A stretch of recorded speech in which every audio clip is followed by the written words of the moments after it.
to India, you go to Brazil, you go to Mexico, you travel around, you start to think, you know, I was raised traditionally within my population to believe in the discourse of Jesus Christ, and here's what Jesus did, and here's what his disciples did, and here's what you need to do in order to get to a better place.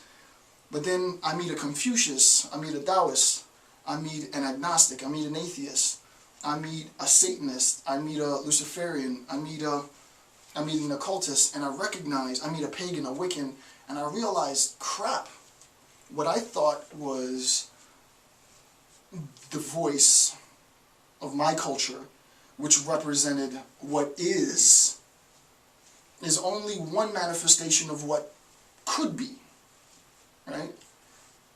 Again, I'm not going to break that down, right? What I thought was a representation of what is just a manifestation of what could or can be. Good and evil of different origins are mingled. The boundary between good and evil is blurred. This is the sophist.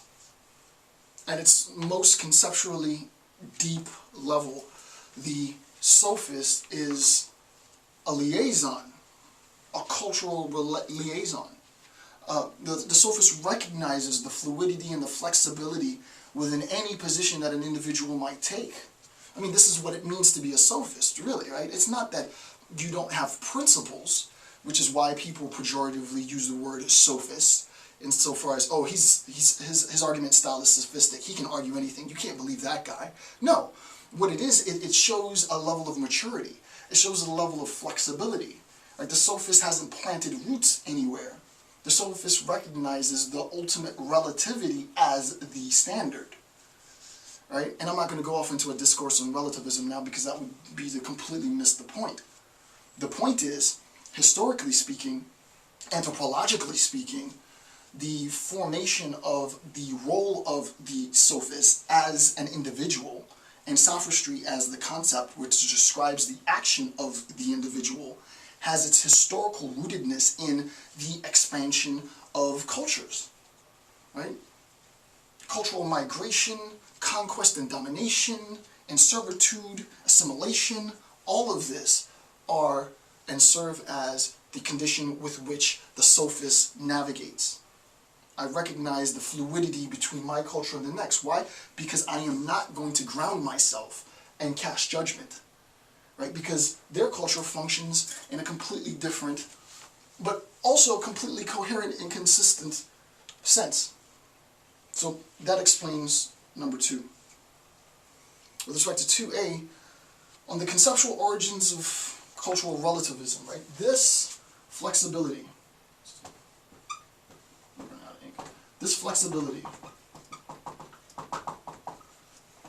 this flexibility leaves us, right? It leads us to recognize the potential conflict that might arise. Who better in a position to identify potential?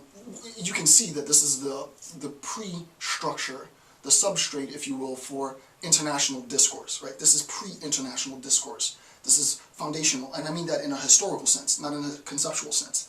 So this is pre-international discourse, but we recognize with the expansion, with the growth, with the retraction, with the flexibility with which individuals within a particular state migrate,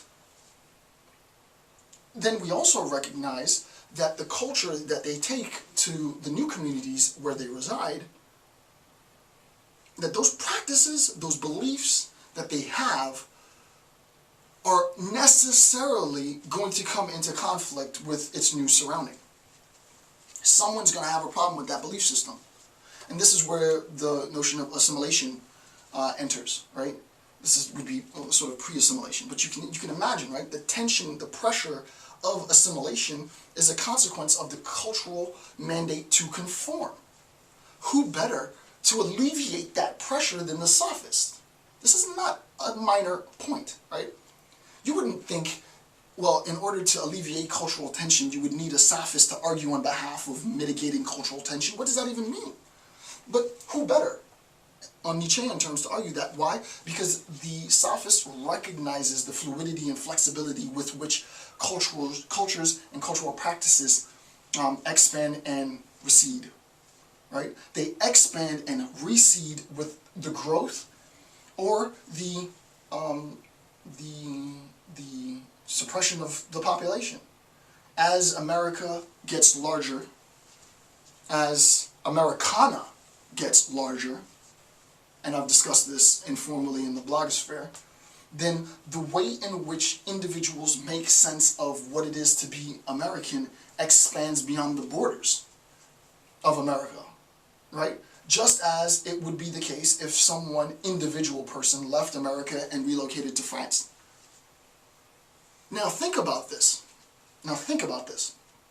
If you can understand that individual human beings leave the physical geography of their nation and can relocate and do relocate to other nations, and insofar as they relocate to other nations, they will have varying degrees of pressure to assimilate, then why isn't it the case that we recognize that the values that they bring with them are themselves conceptually expanding?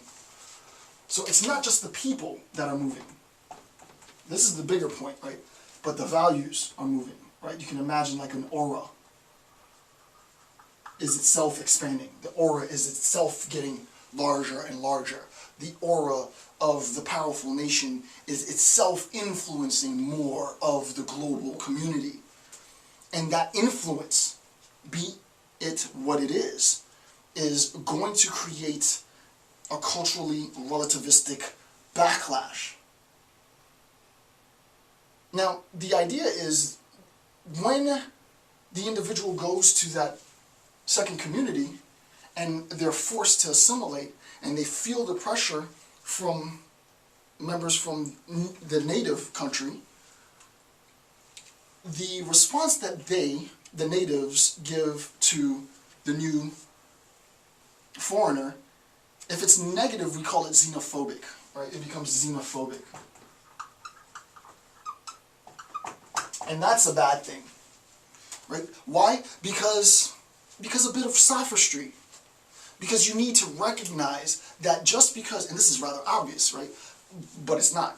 Because you need to recognize that just because something is different doesn't mean that it is there to undermine or destroy what is native.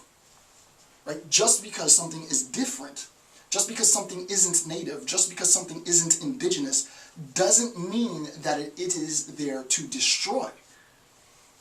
That interpretation of the presence of the foreigner as a threat, when we're talking about the individual human being, is classified as xenophobia, and it's a bad thing. Similarly, now this is to extend this discourse well outside of Nietzsche, but I want you to see that it is grounded in Nietzsche. Similarly, then, it's not the actual body that's the problem. In some regards, it might be. You know, black guy in the South, wrong part of town, could be a problem. What it is the value systems and the beliefs, the cultural ideological systems, the religious beliefs that inform the individual. So, why not talk about the individual and just talk about the system of values? That's where we are now in a contemporary setting. Nietzsche doesn't get to that discussion at all, but in a couple of years, this is where I'm taking the discussion, and this is where scholars, you should be at this level. You should be at this level. If this is the game that you're playing, global politics, global influence, you should be at this level, right? And this is the starting point. This is like square one, right? This isn't really even anything significant yet, right? This is the basics, and the basics are when we are talking about the role of the diplomat, the role of the negotiator, the role of the conflict resolutionist. You cannot properly be said to facilitate that role unless you are a sophist.